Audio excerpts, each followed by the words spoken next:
doutorado agora, né, na disciplina, que é a questão da fundamentação do direito, né, em Kant, Kelsen, a estrutura que é muito relacional entre direito e moral, enfim. Acho que pode ter sido alguma dessas temáticas que te interessou, né, para fazer esse recorte, né? Mas é isso, né? Fica à vontade aí para expor, né, pelo tempo que você achar necessário. Obrigado, querida. Obrigada. Boa noite a todos. Eu me chamo Ana Rosa, como o professor Newton falou. Gostaria de iniciar essa conversa agradecendo a participação nesse seminário, o Seminário Kant e o Estado de Direito. Agradecer principalmente ao professor Newton, né, pelo convite para participar tanto do evento quanto do livro. Essa coletânea ela tem uma importância imensa sobre os estudos, né, acerca da teoria do Estado, sobre a filosofia política, e ela decorreu, e a minha inspiração, e com a ajuda do professor Newton, lógico, decorreu do estudo da disciplina da Teoria Crítica da Cidadania, lá do PPGCJ. Né? Para mim foi um desafio aprender filosofia com o senhor, professor, e apesar de não ser uma área que eu domino e que eu estudo há muito tempo, foi tentador e foi apaixonante escutá-lo falar semanalmente, de forma tão profunda, sobre cada um daqueles filósofos políticos. Então, diante disso, né, vou expor um pouquinho do artigo que eu fiz para o nosso livro. O título dele é Autonomia e Justiça, Diálogos entre Kant e Rawls sobre o fundamento moral do direito. A questão que orienta essa exposição é uma questão clássica, mas ela permanece incontornável, que é qual seria o fundamento moral e a legitimidade do Estado moderno. Em outras palavras, sobre quais condições a coerção institucional pode ser considerada racionalmente obrigatória, e não uma mera facticidade do poder. Por que deveríamos obedecer às leis? O que torna o Estado legítimo? Por que o Estado tem poder? Por que ele pode cobrar impostos, prender pessoas, multar, delimitar direitos? Então, a pergunta é, quando esse poder é justo? Né? Essa é uma questão que vai ligar Kant no século XVIII a Rawls no século XX. E continua sendo uma questão absolutamente atual. E é interessante, o professor disse que eu sou advogada criminalista, e quando eu fui escrevendo esse texto, eu fui escrevendo e pensando na minha tese, pensando na sala de aula e em tudo que eu poderia usar de Kant e de Rawls dentro da sala de aula. E eu vou lhe dizer, eu fiquei surpresa, não porque eu não achasse que não fosse importante, mas porque muitas das teorias legitimadoras e deslegitimadoras da pena se baseiam nessas ideias de legitimação do poder do Estado. Então, para mim, foi muito, muito enriquecedor e um desafio escrever esse artigo. É importante a gente pensar também que antes da modernidade, o que legitimaria o poder era a religião, a tradição, a força. E com a modernidade, tudo isso muda. Influenciado, obviamente, pelo iluminismo, surge a ideia de que o poder ele só é legítimo se ele puder ser racionalmente justificado. Então, não bastaria mandar, é preciso explicar, não bastaria ter força, é preciso ter razão. E é nesse contexto que entra Kant. É um horizonte que se situa, é nesse horizonte que se situa Kant e Rawls, e nesse artigo eu vou dialogar, vou fazer um diálogo entre os dois, né, revelando essa continuidade estrutural profunda e com a ideia de que Rawls não rompe com o que Kant trouxe, mas ele desloca o núcleo normativo da autonomia da metafísica prática, da razão prática, para as democracias pluralistas. Kant, autonomia, direito e liberdade externa. Em Kant, o fundamento do Estado é a autonomia racional. E o que seria autonomia? né? A autonomia para Kant não é fazer o que se quer, não seria aquela ideia que nós temos hoje de liberdade, de agir livremente e fazer o que bem entender.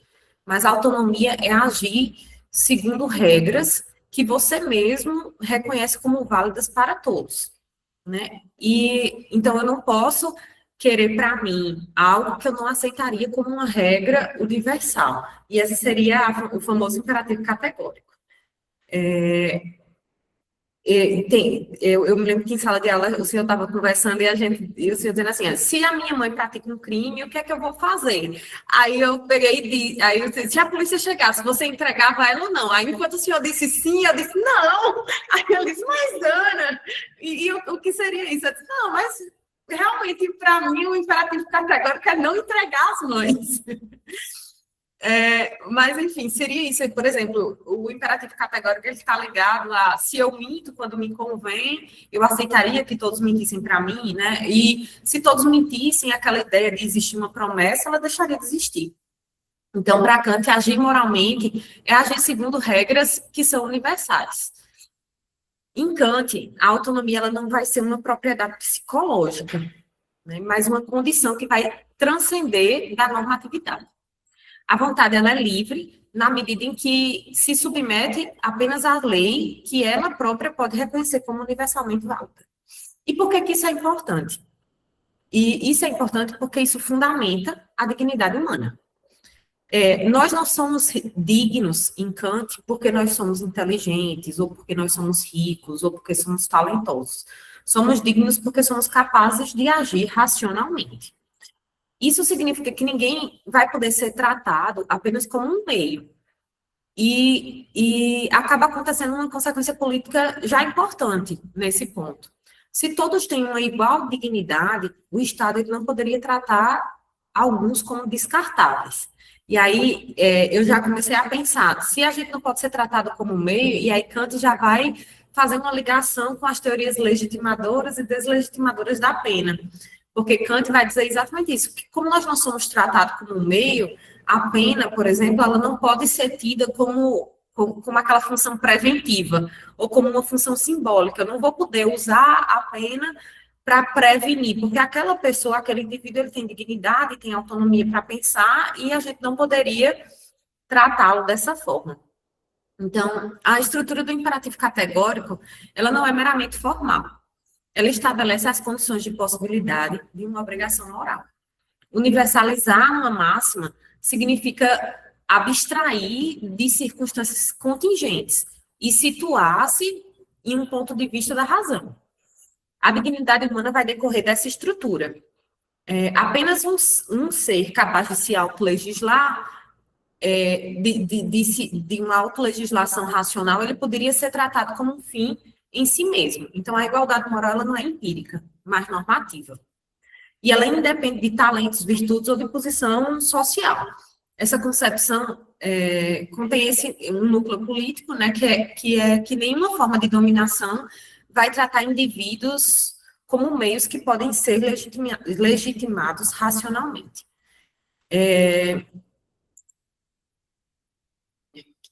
Eu falando, esqueci de passar o slide.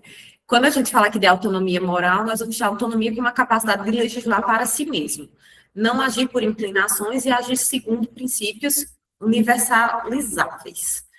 Né? Kant, ele vai diferenciar a moral e o direito, sendo a moral sendo o que regula as intenções internas, e o direito, o que regula as ações externas.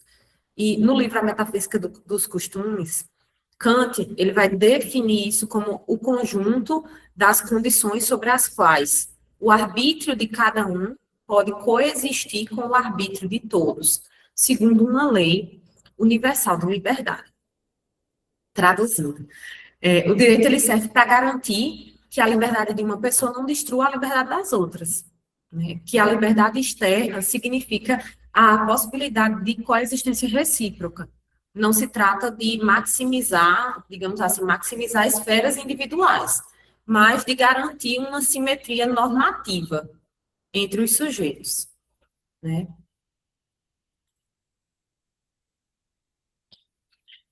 Então, a coerção, a coerção seria, para alguns doutrinadores, o ponto mais sofisticado da teoria jurídica kantiana, porque ele vai legitimar a coerção. Para Kant, a coerção ele não é o oposto da liberdade, como para algumas pessoas. Ele entende da seguinte forma, que se uma pessoa invade a sua casa, impedir essa invasão não seria limitar a liberdade da pessoa de ir e vir, por exemplo, e sim restaurar uma liberdade universal. Então, quando o Estado ele pune uma ação que vai destruir a liberdade do outro, ele não está sendo um Estado arbitrário. Ele está protegendo a estrutura da liberdade universal, como eu falei. Então, mas isso teria uma condição, né? As leis, elas precisam ser universalizáveis e elas precisam ser públicas. E essa regra só, se uma regra ou se uma lei, ela só funcionasse escondida, ela era tida como uma regra injusta. Então, Kant sustenta que o direito está intrinsecamente ligado à autorização para a coerção.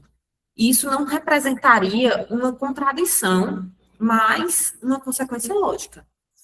Se a liberdade ela deve ser universalizável, qualquer ação que destrua essa universalidade, ela pode ser legitimamente impedida.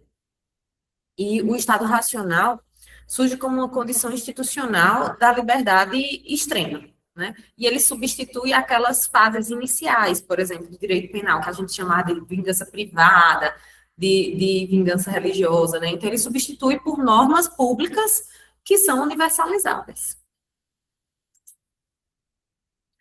E aí passa a existir o princípio kantiano da publicidade, que introduz uma dimensão política decisiva. Nenhuma máxima que afete direitos pode reivindicar a validade se ela não puder ser tornada pública, né? Sem contradição.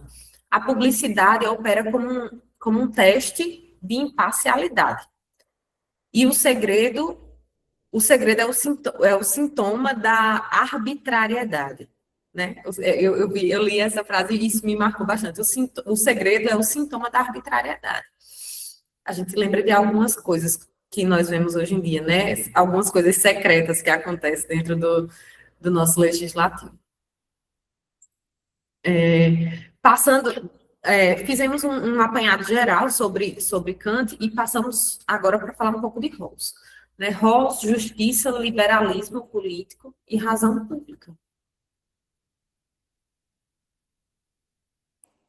Avançando 2 séculos, né, 2 séculos após Kant, Rawls enfrenta um problema que Kant não enfrentou, que é um pluralismo razoável. Rawls vive numa sociedade muito diferente da de Kant. Ele vive uma democracia pluralista, onde existem várias religiões, várias visões morais, várias orientações sexuais, existem desigualdades profundas, né? E a pergunta dele é: como construir uma justiça em uma sociedade onde as pessoas discordam sobre quase tudo? Né? As democracias modernas, elas são marcadas por divergências profundas e divergências permanentes sobre bens, por exemplo. Então, não é possível pressupor então, não seria possível pressupor uma metafísica compartilhada. Mas Rawls entende a justiça como a primeira virtude. E ele afirma que a justiça é a primeira virtude das instituições sociais, que nenhuma eficiência compensa a injustiça. Né? E o Estado ele não pode sacrificar indivíduos em nome desse bem coletivo. Então, nenhuma eficiência compensaria a injustiça estrutural. Se a gente trouxesse para os dias de hoje, a dizer que os fins não justificam os meios. Né? Não adianta um Estado ele ser eficiente se ele for injusto. E cada pessoa ela vai possuir uma inviolabilidade. Uma inviolabilidade que é fundada na justiça, que nem o bem-estar coletivo vai poder se sobrepor. Aqui se preserva essa intuição kantiana da dignidade como um limite intransponível. E aí Rawls se aproxima de Kant. E a gente acaba fazendo uma correlação também com as ideias de direito máximo e direito penal do inimigo.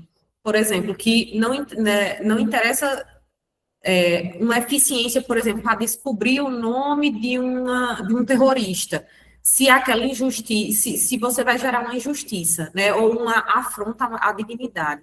Então, não há nenhuma eficiência compensa uma injustiça estrutural. E aí a gente pode fazer essa correlação. Mais um ponto que eu levei para a sala de aula.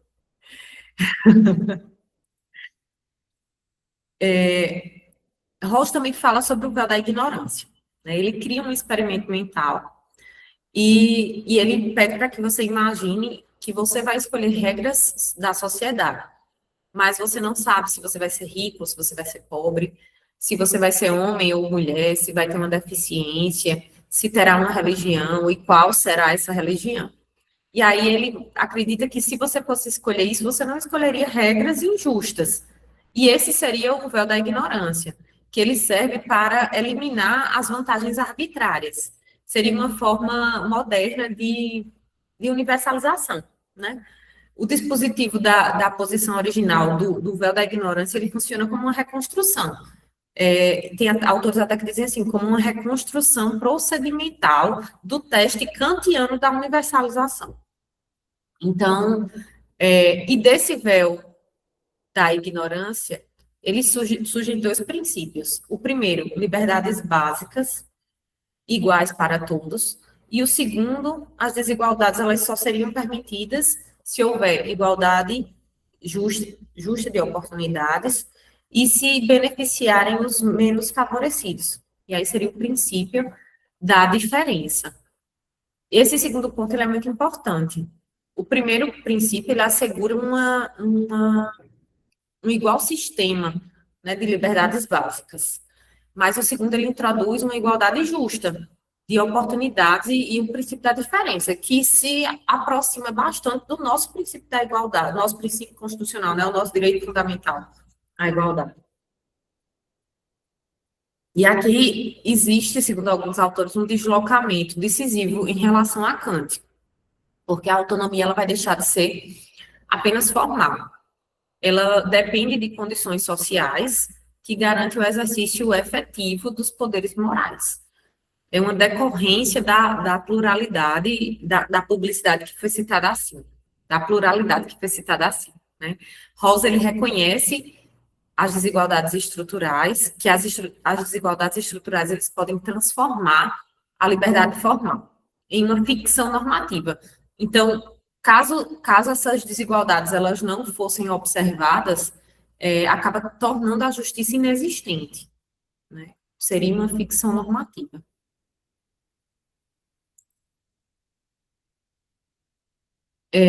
Seguindo na lógica do artigo, eu vou falar um pouquinho sobre a razão pública. E Rawls pega o princípio kantiano da publicidade e o transforma na razão pública. Ou seja, o Estado ele só pode justificar leis com razão que todos possam aceitar, mesmo discordando moralmente. E isso é essencial no pluralismo contemporâneo. Então, no livro O Liberalismo Político, Rawls formula essa ideia da razão pública. E aqui é onde ele faz uma ponte direta com Kant. Rawls diz, o Estado ele só pode justificar leis com razões que todos possam aceitar, né? Enquanto cidadãos livres e iguais. Isso significa dizer que o Estado ele não pode impor políticas baseadas apenas em uma religião. Por exemplo, ele deve usar argumentos públicos. Ele não pode criar políticas públicas baseadas apenas em uma orientação sexual, ou em uma religião, ou em um gênero, por exemplo. Né? Devem existir argumentos públicos. É uma versão contemporânea do princípio kantiano da publicidade. A publicidade kantiana ela é transformada em um critério institucional de legitimidade democrática.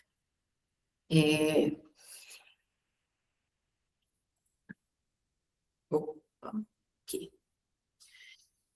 O ponto central dessa análise é que Rawls ele não abandona Kant.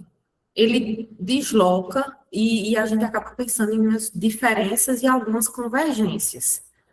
Ele desloca da metafísica para o procedimento, da autonomia moral para a autonomia política, da universalização transcendental para a justificabilidade pública.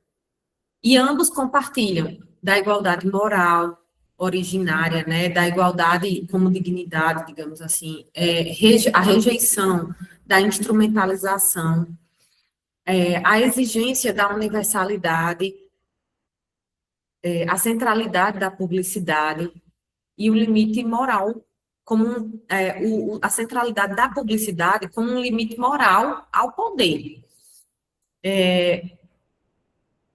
Entretanto, a gente tem algumas diferenças. Em Kant, a autonomia é o fundamento moral.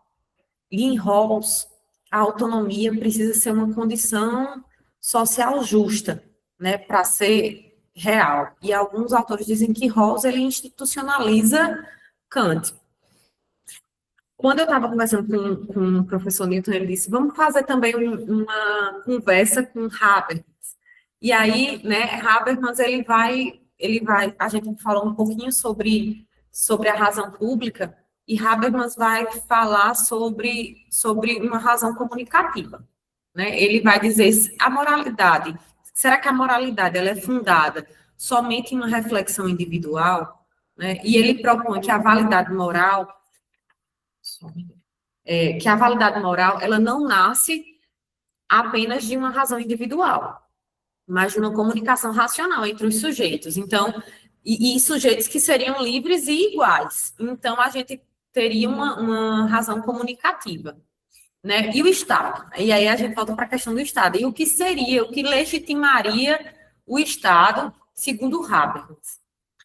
Habermas diz que o direito moderno ele é legítimo quando resulta de procedimentos democráticos, nos quais os cidadãos eles participam como autores e destinatários. E aí ele chama isso de co-originalidade entre os direitos humanos ou os direitos fundamentais e a soberania popular. Então, a gente vai ter essa legitimidade da coação, por exemplo, que foi a primeira pergunta, quando eu comecei a falar, através dessa co-originalidade entre os direitos humanos e a soberania popular. Entendendo que os direitos humanos eles não vão limitar a democracia, ao contrário, eles seriam condições para a existência dessa democracia. E aí Habermas elenca 4 pontos, que a coerção ela é legítima. Quando decorre de procedimentos democráticos, né, como eu disse, respeita os direitos fundamentais, quando pode ser justificada publicamente e quando ela resulta da participação simétrica da população. Escrever esse artigo, ele trouxe umas tensões, umas problematizações na minha mente, né? Eu fiquei pensando, por que isso é importante? Aí fiquei pensando na questão das desigualdades extremas, sociais extremas que nós temos. Fiquei pensando na nossa polarização política do Brasil hoje, nas fake news, nas decisões que são baseadas em diversos interesses privados. E me fiz muito mais perguntas do que respostas. Vou admitir aqui que comecei a me fazer muito mais perguntas do que respostas. Eu fiquei pensando se a razão pública ela seria suficiente em contextos de polarização radical, ou a gente teríamos mais adequada a razão comunicativa. Fiquei me questionando sobre a neutralidade rawlsiana, se ela seria realmente neutra, se as normas elas são justificáveis a todos, se elas respeitariam essa dignidade, se elas protegem os menos favorecidos. Tanto é que ontem eu dei aula, dividi a turma para eles falarem exatamente sobre isso. E também fiz uma correlação com outra disciplina do PPGCJ, que é Estado, Constituição e Desenvolvimento, né, que eu paguei com o professor Jailton, que a gente estudou uma autora chamada Amartya Sen, né, e quando eu fui escrever isso, eu pensei na crítica que a Amartya Sen e Martha Nussbaum desenvolve sobre a teoria que desenvolveu a teoria das capacidades, que eles questionam, né, se a estrutura rawlsiana ela seria suficientemente sensível às capacidades reais, porque eles imaginam que, enquanto Rawls ele vai falar sobre bens primários, sobre liberdade, sobre renda, sobre oportunidade, E Amartya Sen, ele diz que não basta distribuir recursos de forma igualitária, né? As pessoas, será que elas realmente conseguiriam viver com dignidade? E aí eles deslocam a ideia do que eles têm para o que eles seriam capazes de fazer com que lhes é fornecido, sabe? Então,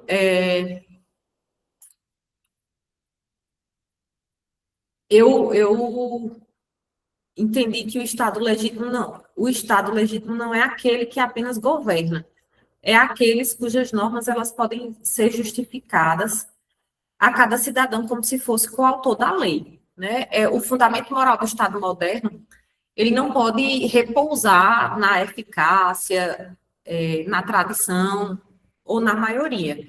Ele depende de uma possibilidade de justificar a coerção a todos os cidadãos, enquanto iguais em dignidade. O Estado legítimo, ele não é o que apenas detém a ordem, é o que pode justificar suas normas a cada cidadão como se ele efetivamente fosse o coautor da lei, né? Então, para mim foi enriquecedor estudar sobre esse tema. A autonomia e justiça não são conceitos concorrentes, né? Eu entendi que eles não são conceitos concorrentes, eles são dimensões complementares e legítimas da democracia, entendendo que a democracia não seriam só votos, né? E sim essa participação efetiva. E entendendo a autonomia como um fundamento, a justiça como uma condição de possibilidade histórica, né? A dignidade humana como sendo um critério último diante do qual todas as pessoas, todos os poderes, eles devem prestar contas, né? Então, muito obrigada, professor.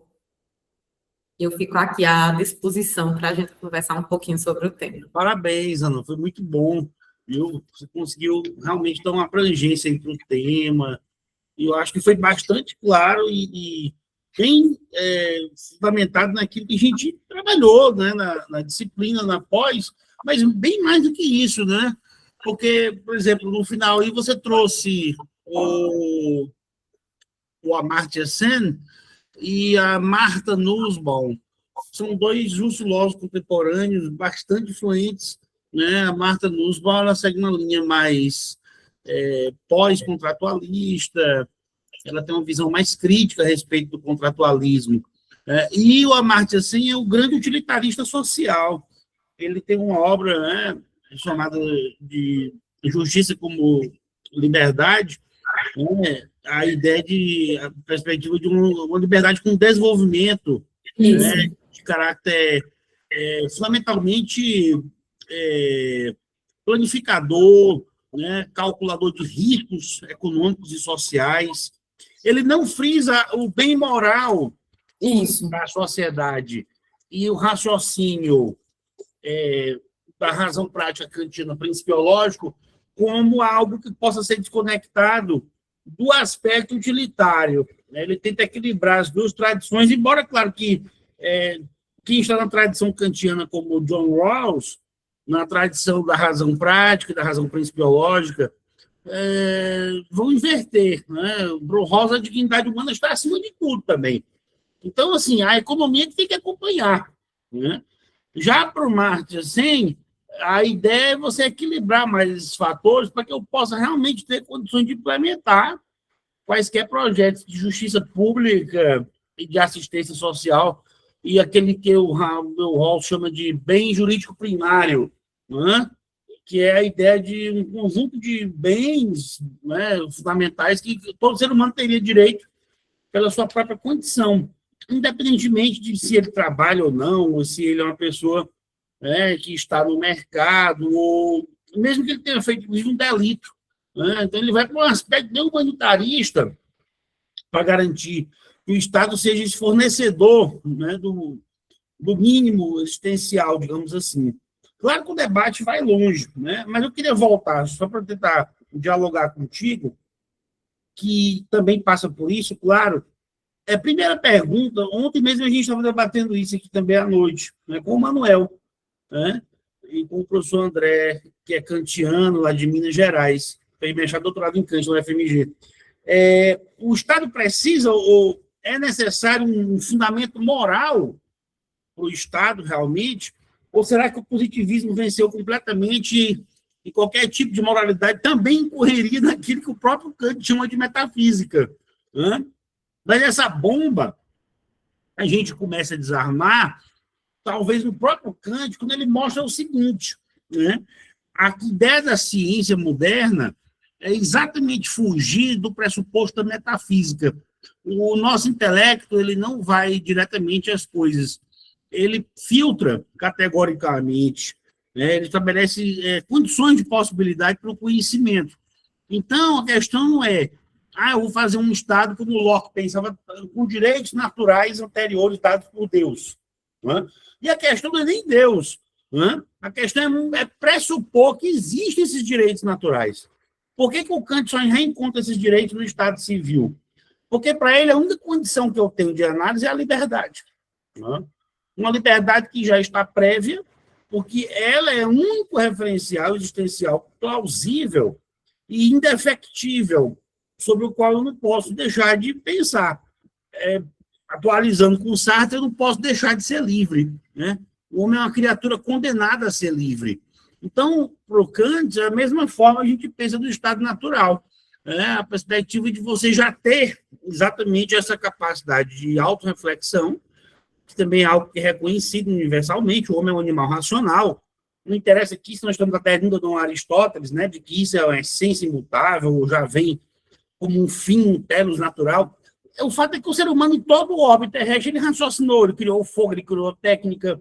Então, ele é um animal inteligente, ele entendeu condições básicas do seu ambiente e pôde crescer civilizadamente.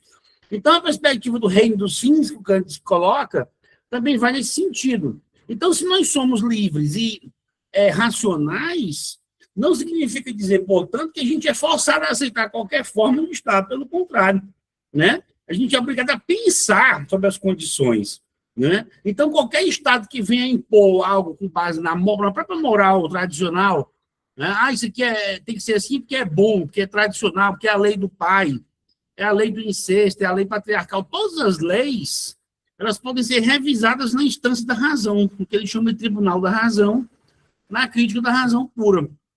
Então, a perspectiva de você, enquanto ser racional, procedimentalizar e construir os objetos morais. É isso que o Rawls está dizendo num artigo muito importante chamado O Conjuntivismo Moral e Político Kantiano, que é de 1980. Então, na verdade, o Kant ele coloca na tabula rasa ou na suspensão de juízo todas as possibilidades morais para que o ser humano possa repensá-las, né? E não a ser atingido diretamente por elas como tradição. Né? Porque imagina a situação da mulher, por exemplo, isso é clássico, né? A mulher só agora no século XX é que veio falar de uma posição no cosmos que não seja de família, trabalho, submissão ao marido, né? Na ausência do marido do irmão, na ausência do irmão do filho, quer dizer, a estrutura de poder patriarcal ela passou incólume durante 1000 anos, né? Praticamente desde o surgimento da civilização superior, que já é a própria civilização masculina, né? Se é que a hipótese do matriarcalismo original, né, mostra que antigamente a sociedade era revista por laços tradicionais baseados na matrilinearidade, então é uma sociedade matriarcal. E depois, pela criação da agricultura, e depois das estruturas de acumulação, e depois o Estado e as cidades, você investe isso e começa a falar de uma sociedade patriarcal. Então, na verdade, somente no século XX, com o desenvolvimento de um espaço público de ordem comunicativa, de desenvolvimento de ideias públicas de emancipação, que são derivadas dos ideais kantianos e liberais de antecipação, né, do seu arbítrio em função do grupo que você pertence, da capacidade de pessoas que fazem parte de uma mesma minoria poderem se unir e pensar em ideais de justiça. Né? Então, aí você vê que a sociedade realmente pode reconstruir o bem como justo, que é uma inversão que o Rawls coloca. Não existem bens a priori, contra a tradição comunitarista. O que existe é o ideal de justiça feito por nós, enquanto entes livres e iguais. Né? Então, o justo ele vem sobre o bem. Né? Ou seja, a gente não precisa aderir a uma ordem cósmica, novamente tradicional, religiosa. Nós podemos pensar uma tabula rasa, como diria o Locke, ou um véu da ignorância, como diz o Rawls, né? Como você muito bem expôs aí, que não nos obrigue a sermos apenas repetidores de uma moral, né? Que já vem com preceitos pré-estabelecidos. O Habermas, exatamente por isso, coloca, como você muito bem colocou, Ana, a ideia de uma co-originalidade entre soberania e moralidade. Né? Só é possível moralidade administrativa na medida que as pessoas são soberanas. E só é possível soberania na medida que as pessoas podem pensar os fundamentos morais do Estado. Né? Então, se esse fundamento existe, uma resposta preliminar é que ele seria procedimental. Né? Ele é necessário, sim, mas ele não é nem de longe obrigado a ser metafísico. Né? Ou seja, a pergunta pela sua origem pode ser uma pergunta que remeta à condição de autonomia das pessoas. A questão é, as pessoas são livres para poder pensar na moral, porque se elas não forem, já não tem moral possível no sentido, seja democrático, racional e, consequentemente, procedimental. Eu não fiquei em paz depois de escrever esse artigo. Pois é. Eu comecei a questionar muita coisa. Você imagina, foi alguém que me disse que você era penalista, viu? Não foi eu que saiu, não caiu do nada, não, viu? Quem foi que disse? Foi, não sei, depois eu conto, foi empírico, viu? Para alguém que conhece você, olha, penal, eu vou colocar lá. Eu devia ter checado a informação, desculpa.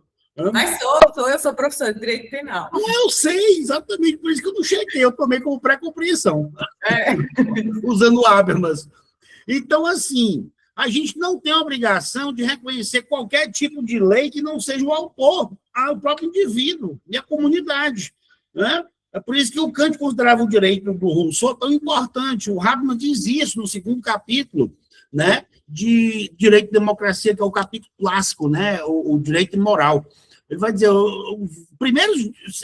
as primeiras ideias de direito que correspondem a um direito efetivamente moderno e racional são o pensamento jurídico do Kant e do Rousseau. Né? Porque eles colocam a autonomia como ponto de produção da moralidade pública. Né? Ainda que o Rousseau tenha uma ideia de virtude, que é ética, que é uma reforma da vontade geral sobre o próprio direito, e o Kant frise mais a ideia de moral, baseada no imperativo categórico, né? Que é uma lei universal, como você colocou também muito bem. Então, essas duas diferenças de fundamentação, o Rousseau com um caráter mais substancialista, mais ético, mais tradicional até, e o Kant com uma visão mais iluminista, mais racional, e, portanto, antimetafísica, ainda assim, ambos já têm uma razão pública suficientemente fundamentadora de um ethos público e da exigência do Estado publicizar suas decisões. Sem publicidade, o Estado perde exatamente nesse caráter, né, de garantir a transparência das suas decisões e, consequentemente, o controle público, né, de qualquer ato. Mesmo aqueles atos que são feitos em prol de um suposto bem comum. Né? Porque, por exemplo, eu não posso aumentar o valor dos benefícios sociais e quebrar o Estado, por exemplo. Né? Seria uma contradição. Ou então utilizar isso para fins de paternalismo político, como o Kant já coloca, né? Eu vou aumentar os benefícios sociais no ano eleitoral. Né? Quer dizer, tem toda uma construção pública da moralidade administrativa que tem que ser observada no Estado constitucional, que eu chamo, na minha tese, de Estado constitucional procedimental. Né? Para mim, tanto Kant como Rawls são procedimentalistas constitucionais, ou seja, não há uma fundamentação última que não seja prevista no crivo da própria vontade coletiva enquanto reflexão, né? E enquanto soberania, exatamente. A perspectiva de você colocar a população como autora das leis e não como uma mera reprodutora, né, de conceitos que já estão cristalizados na tradição metafísica, como diz o Habermas. Né? Assim, então, o debate é aberto, Ana. Não vai ter nunca um fim isso aqui. As reconstruções. Eu me lembro que a gente debateu muito, né? Eu liguei para você para a gente debater o tema, e aí você gostou, né? Você deu a ideia, na verdade, eu fui também pensando para delimitar um pouco o título, mas o resultado final do artigo ficou muito bom, né? Agora é esperar a coletânea sair, e a gente está com uma previsão aí de fazer ainda a terceira semana. Tem muitos autores. A semana que vem já está programada, né? Os meus colegas aqui e alunos já estão convidados, né? E você também, claro. E então tem uma terceira semana em março, né? Muita gente se interessou eu fico muito feliz porque quando a gente fala de Kant, eu sei que é um autor difícil, né? Eu passei vários anos estudando para terminar o doutorado, mas eu comecei a estudar antes do doutorado, em 2008, lá em São Paulo, na Sociedade de Kant de Marília. E aí depois entrei no doutorado em 2010, dizendo, mas onde você estuda e as relações não têm fim. Mas o seminário tem sido muito elogiado pelos kantianos aí, todo o Brasil, do pessoal de Minas, de São Paulo, tem visto aí o trabalho da gente, Rio Grande do Sul, Santa Catarina também, Paraná. Então, eu particularmente estou muito feliz com uma adesão realmente de pessoas que querem estudar Kant, que se propõem a falar de Kant, né? Não é fácil, mas também eu acho que é gratificante, na medida em que a gente consegue colocar fundamentos livres, né, de autoritarismo e de presença de argumentos que, historicamente, já estão um pouco defasados. Né? O próprio Habermas coloca o seguinte, olha, claro também que haverá compreensões morais, né? Compreensões pré-políticas, não a obra dele de 82, mas a lei do Estado Nacional. Assim, não é obrigado você a pressupor o fim de todas as tradições também. Você pode reconstruí-las, mas isso só pode ser feito pela estrutura de deliberação pública. Né? É só a democracia constitucional e deliberativa que pode dizer, afinal, o que é que vai ser mantido e o que é que não vai ser mantido. Né? Por exemplo, a lei do incesto, eu acho legal ser mantida, eu acho que todo mundo concorda comigo, uma boa parte. Né? Já uma lei patriarcal de submissão da mulher, eu acho que ninguém concorda que deve, pelo menos a maioria não concorda que deva ser. Percebe? Mas agora é uma reconstrução, né? A perspectiva de você pensar isso como uma discussão pública. Os nossos pontos de atrito hoje, quais são? A questão do aborto, pena de morte, eutanásia, né? A questão do uso da violência na segurança pública, tratamentos coletivos, né? Isso ficou patente na pandemia, vacina, tratamentos médicos, né? Se podem ser impostos ou se podem ser rejeitados pela individualidade, baseado em tais argumentos morais ou religiosos, quais ou tais argumentos que são geralmente feitos por grupos, né, tradicionais, que já têm essas crenças. Tudo isso tem que ser posto à razão pública. É por isso que eu sempre digo que essas questões não têm uma solução a priori. Né? É isso que o Kant está dizendo. A priori, eu só posso ter o meu entendimento que põe os objetos, as formas do entendimento. Né? Ou seja, a minha racionalidade serve para esclarecer o objeto aquilo que ele é para nós. Né? Essa é uma questão estritamente humana e tem que ser apresentada de acordo com categorias plausíveis, para que todos possam compreender e depois debater sobre isso. Né? Essa é a função da razão pública. Só para encerrar, você falou de razão pública em Rawls, e depois falou de razão pública em Kant, né? Melhor dizendo, em Habermas. Né? Porque a diferença está assim, né? O Habermas tem um livro, né, que são pressupostos transcendentais, né, do agir comunicativo, né, o agir comunicativo destranscendentalizado. O que é que significa destranscendentalizado? Né? É ainda mais radical, é sair das categorias kantianas, né, que são categorias puramente mentais, né, e puramente formais, e jogar isso para a comunicação de massa. Né? Porque, para o Habermas, o grande efeito da reviravolta linguístico-pragmática foi a transformação pragmática das categorias. Então, o conhecimento agora ele é feito por massas de comunicação, por interações fenomenológicas que estão dadas no processo comunicacional, né? Compreensões pré-políticas, compreensões culturais, e isso forma o estofo, o conteúdo do próprio direito, no sentido prévio. Isso não pode ser simplesmente descartado. Né? Então, ele faz um giro ético em torno do próprio pensamento moral kantiano, e faz um giro comunicacional. Agora, nessa perspectiva, é que eu não posso dizer assim, então toda razão é pública, né? Toda razão agora ela é coletiva. Né? Primeiro, o Rawls ele chama a atenção para o seguinte, olha, nem todo mundo é interessado em debates públicos, a verdade é essa. Né? E a gente tem que contar com o fenômeno da anomia do cidadão. O segundo ponto é que tem instâncias definidas para discutir certas coisas. Por exemplo, estou falando de eutanásia, a sociedade pode debater, pode opinar, mas isso, no fundo, vai ser uma decisão jurídica. Né? e provavelmente uma decisão judicial. Né? Eu acho que nem para o plebiscito você resolve isso aí.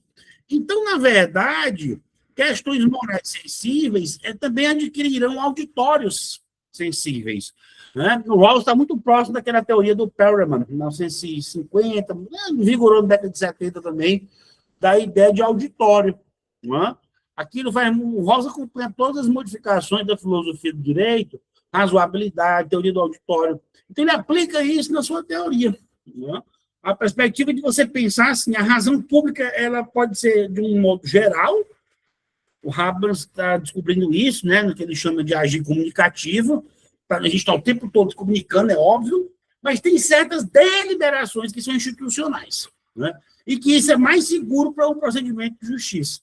O argumento dele é esse. Né?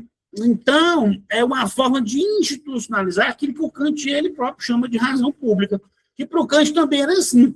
Somente algumas instituições faziam razão pública, porque interessa a todos. E outras, por serem até maiores, estão fazendo razão privada, porque interessa apenas a grupos menores. É o oposto. O público é o critério de interesse humanitário universal, né, coletivo.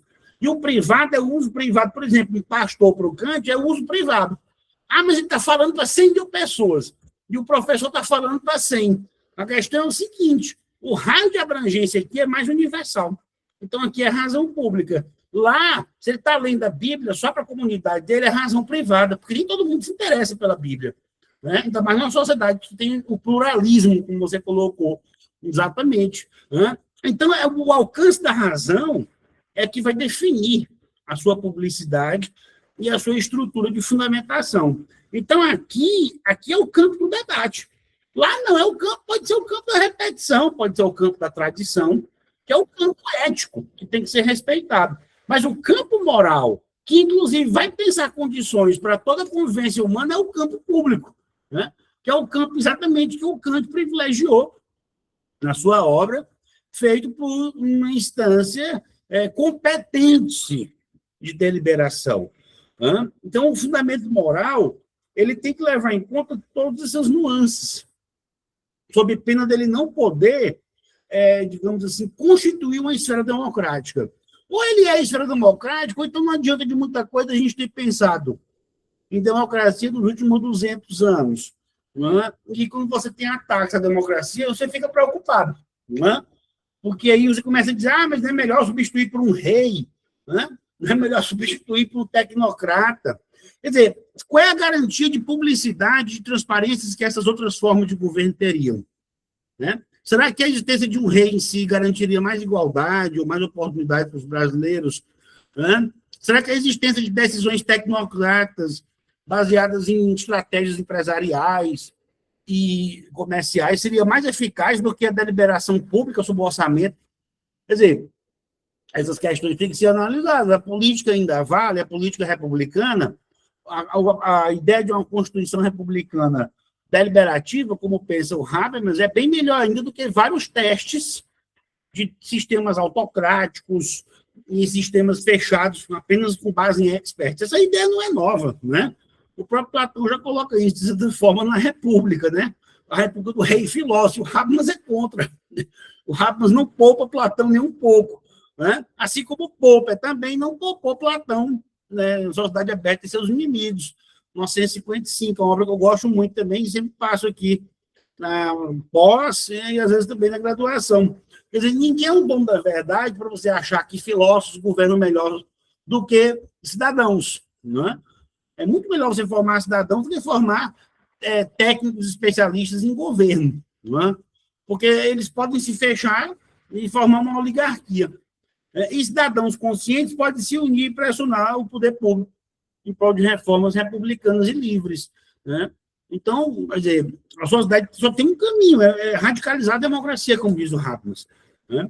Mas, para isso, é preciso criar todas as condições em que você atesta a validade intersubjetiva, a razão pública, os procedimentos, como você colocou, de controle. Né? E é isso aí que vai ser o núcleo procedimental da moralidade. Né?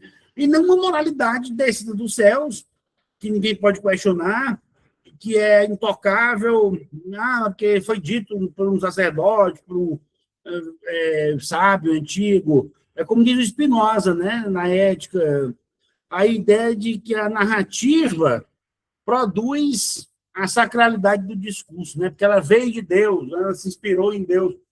Esse tipo de argumento pode valer para uma comunidade X ética, mas ele não vale como moral pública.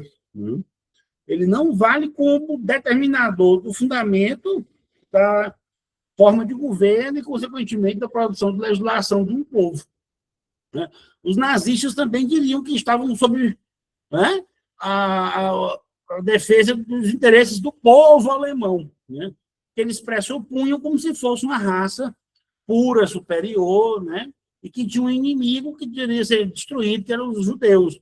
Esse tipo de discurso carrega até valor, mas é de uma legitimidade muito perigosa. A gente também estava debatendo isso ontem, né? Quer dizer, não é todo valor que pode ser aceito, é claro. Né?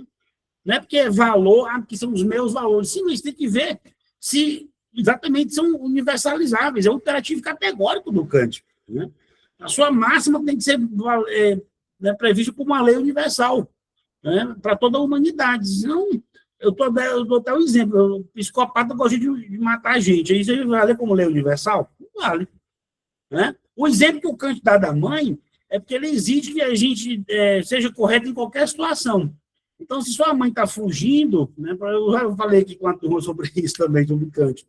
Se sua mãe está fugindo da polícia por ter cometido um crime, principalmente em flagrante, é preciso que ela seja entregue. Né? Isso aí é uma obrigação moral universal, antes de ser uma obrigação jurídica, né? Você pode estar cobertando um crime, né? De acordo com certas legislações, inclusive a nossa. Então é complicado você não seguir as determinações do imperativo categórico, né? É exatamente fugir das inclinações, né? Como ele coloca, e ele faz toda essa analítica transcendental, né? Revela todas as condições de possibilidade da lei moral na crítica da razão prática, de 1788. Né? Então, é bem interessante a fundamentação do Kant, porque ela abre o argumento ao máximo. Na parte daí, você tem a liberdade de argumentar. Né? Agora, na situação concreta, a responsabilidade, né, pela aplicação do imperativo é sua. Né? É você que vai deliberar. Ninguém vai obrigar você a ser bom e também não vai adiantar uma mobilização de sentimentos, de paixões, né, que pode até atrapalhar a deliberação justa, né, que, ao mesmo tempo, é a melhor possível para aquela situação. Né? Então, termina aproximando justiça e moral, né, justiça e bem. Né? O meu bem não pode ser um bem injusto. Né? Tem sempre que ser um bem justo, né? Um bem equilibrado, que seja aceito, que seja razoável, como depois vai dizer o Rawls. Né? O Rawls vai mostrar que o imperativo kantiano, na verdade, é um procedimento de justificação. Né? Ele coloca na História da Filosofia Moral, um livro que eu sempre recomendo, eu acho fantástico, a leitura lá que ele faz do Kant. É onde talvez ele desenvolva melhor o Kant, porque ele compara ele com todos os filósofos da modernidade. Leibniz, Locke, Spinoza, Berkeley, enfim, faz um panorama bem interessante da modernidade. Bem, eu me alonguei, Ana, desculpa. Se você quiser complementar, falar mais alguma coisa, fique à vontade. Não, professor, não tenho nada mais para falar. E não se alongou, é ótimo escutar o senhor falar sobre isso. Infelizmente, a gente terminou a disciplina, né? Mas foi um prazer imenso assistir suas aulas e participar desse livro e desse evento. E eu estou à disposição. Muito obrigada. Eu agradeço, obrigado pelo interesse, né? Você estava acompanhando a gente desde aquele seminário lá sobre direito penal, né? Aí depois você resolveu cursar a disciplina. E se quiser cursar de novo como ouvinte, fique à vontade. O bis e idem. Kant nunca faz mal, não, e nem Rawls e Habermas, eu garanto. Pessoal, se alguém quiser fazer uma pergunta agora para a professora Ana, fica à vontade, tá? É o momento de a gente abrir para as indagações, né, e questões.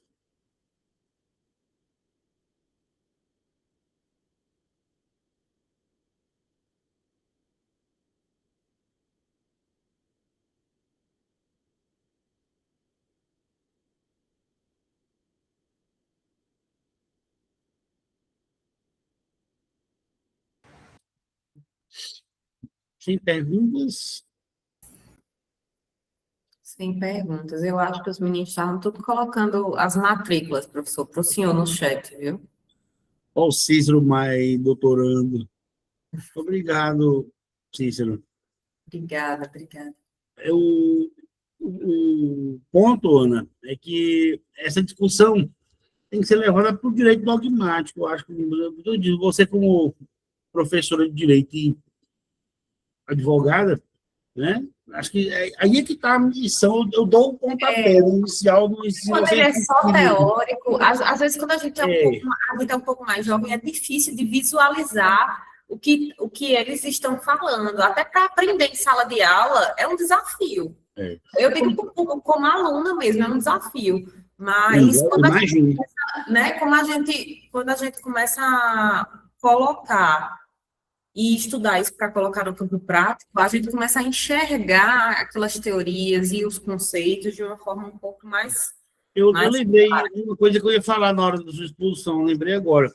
Por exemplo, imagine que você está defendendo um acusado, né, e observar que, por mais que ele tenha uma culpa, né, subjetiva a priori, né, você vê, por exemplo, que existem violações contra a sua integridade, contra o processo. Quer dizer, não é uma contradição, né? Porque aí que está o problema, né? Claro que moralmente, pela tradição, né, pelo juízo moral humanitarista ou até religioso, a gente, sei lá, defender um assassino, um criminoso, hediondo.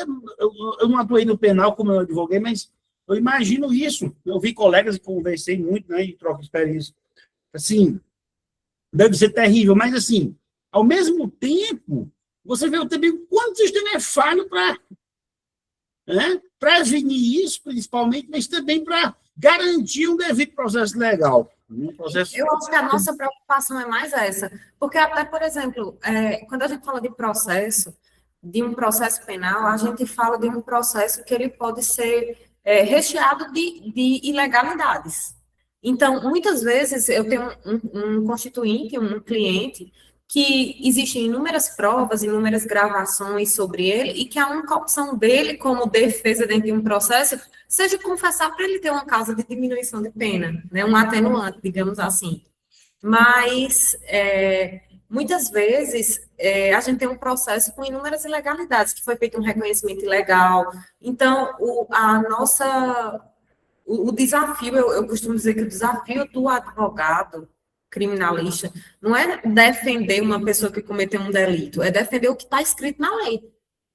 Entendeu? É fazer com que seja cumprido, não só pelos juízes e promotores, mas principalmente nos inquéritos.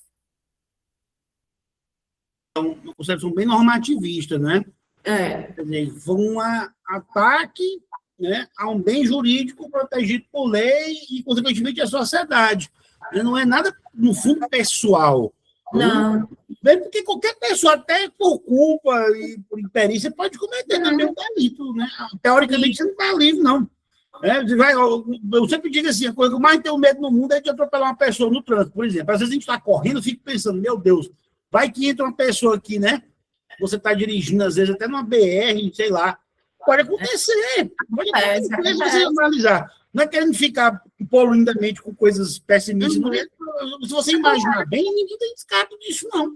Né? Aí lá vai você com toda a sua boa-fé e tudo, andando até na velocidade correta, que é o certo, sempre andando devagar, pessoal, né? Eu sempre dou o trânsito como um exemplo bom de razoabilidade, aplicando a teoria do Rawls. Né? No trânsito, você nunca tem direito absoluto. Né? Isso aqui é minha mão. Não é, querida, a mão é pública. Esqueça que isso é seu. Né? Não é porque você tem essa trajetória aqui rete no uniforme que você não vai chocar com outros corpos, não. Né? Quer dizer, então a gente tem que poder ser razoável, às vezes ceder, às vezes... Se você fosse absolutista quanto à sua propriedade no trânsito, você atropelaria todo mundo. A todo momento. Né? Porque as pessoas estão sempre se excedendo, ou se atrasando, ou errando mesmo. Isso é humano, né? Se você não for razoável, se você não exercitar aquilo que o John Rawls fala de pluralismo razoável...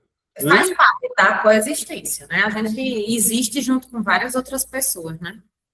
Isso. Olha, o Gabriel aqui está colocando aqui uma questão no chat. Olha o pessoal ali. Sim, sim. Você quer tentar responder isso aqui, Ana? Você leu aí? O direito não regula intenções, mas apenas a coexistência das liberdades, como justificar crimes que envolvem dolo ou intenção É a sua área. como elemento essencial. Mas nesse sentido, eu acho, Gabriel, não é que o direito não regula intenções. A gente não pode pensar que o direito vai punir o pensamento. Ele não vai punir os atos, digamos assim, preparatórios. Alguns, outros já punem, por exemplo, existem atos preparatórios que eles são puníveis, né? Mas ele pune a diferença, né, do elemento volitivo, né? Que é o dolo e a culpa. Por exemplo, o professor Newton falou que de repente você está dirigindo e uma criança passa na frente. Então, ele não teve intenção. Aqui a gente não tem nem dolo e nem culpa. Se ele estiver na velocidade dele normal, efetivamente foi um acidente. Então, ele não responde nem por um homicídio doloso, muito menos por um homicídio culposo, né? Ele não agiu com negligência, nem imprudência, nem imperícia.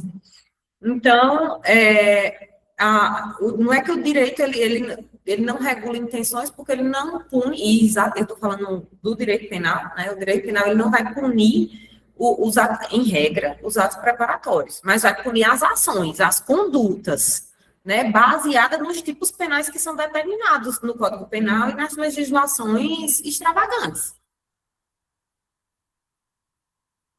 Também outra coisa, né? A responsabilidade jurídica, ela se relaciona muito com a sua fonte primária, que é a responsabilidade moral, né?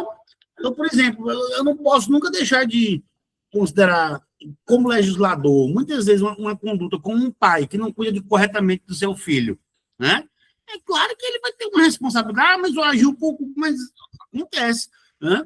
Como acontece também o perdão judicial, né? Existe a diferença das condutas omissivas. Existe a conduta, por exemplo, da pessoa que tem a função de garantidor, que a gente chama como pai, que tem a obrigação de cuidar do filho, e tem, por exemplo, a omissão de socorro de quem está passando na rua e não tem obrigação nenhuma. Mas existe uma omissão de socorro do bombeiro que não fez que não cumpriu com a sua função, né, ou do policial que não cumpriu com a sua função. Então, até nas condutas omissivas, elas vão ser diferentes, tanto para quem tem a função de garantir aquela defesa e aquela proteção, como para quem não tem.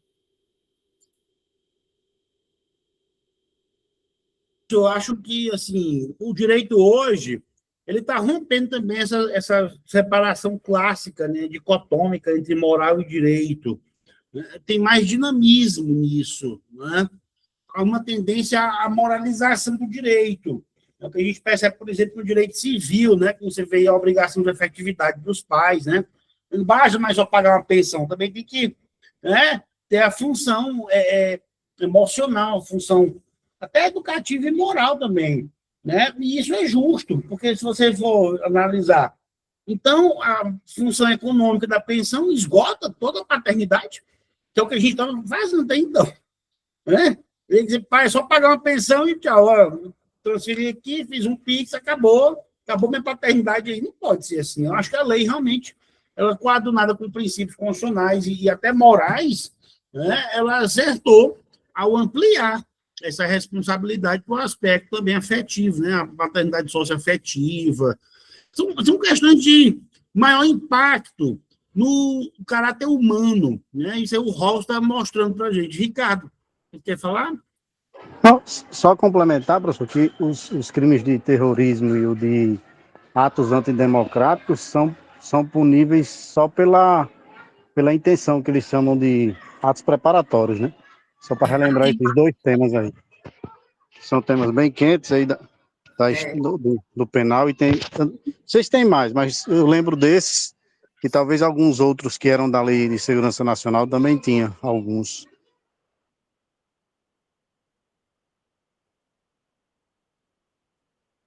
Isso. E pune também a tentativa, né? Não pune só... a gente tem atos preparatórios que são puníveis e temos as tentativas, quando a gente não tem a consumação do resultado.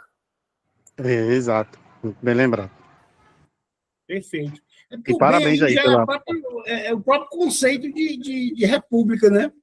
Se eu estou fazendo qualquer ato preparatório para derrubar a república, eu já atingi mesmo o objetivo parcial, que é a conspiração contra o bem de todos, né? Que é um bem comum à rigidez republicana. Daria uma boa dissertação kantiana, se você pensar bem, porque a estrutura kantiana é toda baseada na razão e nos princípios. Então, se eu agrido os princípios, Né? Ora, como é que eu cometo um crime hoje, né, de discriminação? Eu vou falar para uma pessoa, né, certas palavras, certas, né, colocações que eu já estou cometendo um crime. Né? Então, assim, a mesma história é você fazer uma série de preparações, de confabulações, inclusive com servidores públicos, para derrubar o regime republicano. É claro que já é um crime, né, pelo próprio ato, né, de planejamento e de, enfim, tentativa de execução disso. Mais alguém?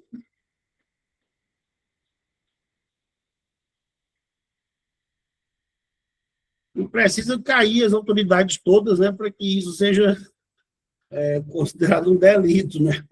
É verdade. E tem muita essa estrutura da racionalidade, né, como o Descartes já dizia. Não precisa derrubar uma casa para saber, né, se vão tirar os 4 pés dela ou 3, é claro que vai tendência a cair. Né? Então, a razão pura, né, ela também tem implicações práticas, né, que é o que a gente vai colocar. Né? A intenção de ofender, às vezes, é a própria ofensa. Né? A forma como você trata as pessoas, né? A maneira de você articular certas relações, né? Tudo isso tem que ser pensado, né? Não pode ser feito de uma maneira autoritária, agressiva, né? Isso aí, por si só, pode configurar, né, danos e facultar responsabilidades. Então é isso, Ana. Quer colocar mais alguma questão, querida? Não, professor, obrigada. Só agradecer. Foi ótimo.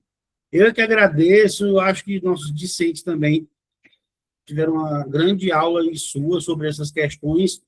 E depois, se você quiser voltar lá presencialmente em Santa Rita, eu estava falando com o CA para a gente fazer uns eventos.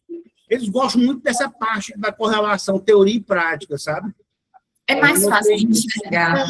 Eles gostam muito, né, chama profissionais de direito, advogados, juízes, promotores. Então, o pessoal que trata o direito mais no campo operacional. E é verdade. Né? A gente gosta de teoria, mas a prática também é o fim do direito. Né? É a concepção. Né? Tá certo? Então, pois é isso. Mais uma vez, muito obrigado. Tá? Foi uma grande honra.